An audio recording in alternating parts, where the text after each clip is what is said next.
in 2 minutes. 1 minute. I'll try. Affect করে সেই জায়গায় they will have a voice, they will have a say, and they will be able to put opinions on the decisions that affect their lives.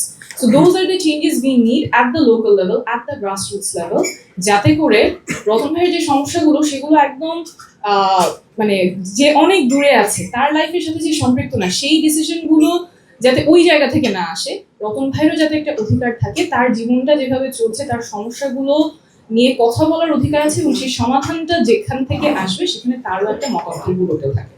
ওদের স্বপ্ন পূরণে পাশে থাকতে পেরে আমরা গর্বিত। Second, I'll talk about inequality. So inequality, I think we must view it as an ethical and a structural issue. We have long talked about inequality in terms of numbers, but as we have seen also in 2 minutes. 1 minute. I'll try. So inequality khetre, as we have also seen in the keynote, it is not really only about numbers. Jhalokari will fall under Borishal, jeta has been shown to have larger inequality than other regions. And it also is about schools without skilled teachers. Shastre kotha esheche, out of pocket expenditure এখন 74%. So a lot of families are just one health check away from sinking back into absolute poverty.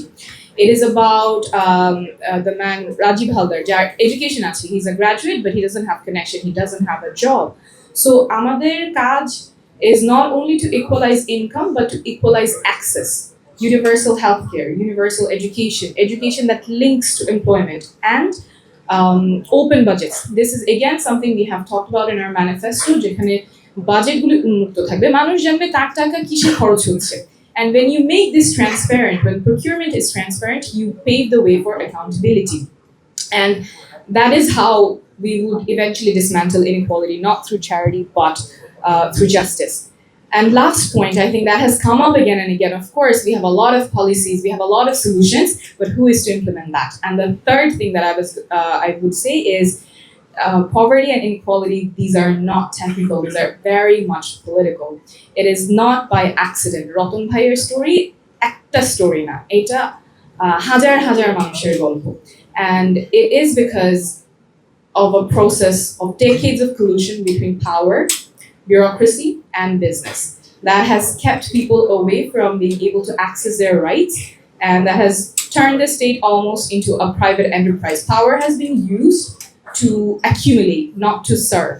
So misgovernance has created this inequality, and good governance can reverse it. What do we need? We need public accountability, we need freedom of the press, and we need transparency, we need citizen oversight. So again, going back to civic assembly, strengthening local governance, and making sure amader je institutions gulo ache, they're able to function as institutions of accountability, and the people who are supposed to implement this, the politicians, the policymakers, the bureaucracy, they are able to be held to account. I think that is what has been missing. We haven't been short in policies, but what has been short has been accountability. Last 10 seconds, Asif. I know I'm going a bit over time, but concluding, আমাদের রতন ভাইয়ের জন্য কিন্তু handouts দরকার নাই. What he wants is for his son's education, his honesty, and his hard work to be counted, and that is a Bangladesh we must build, where one person's access is not restricted to the family he's born into, and we are able to see poverty alleviation, inequality reduction, not just as technical terms, but restoring freedom to live a dignified life. And that is the Bangladesh we must build. Thank you.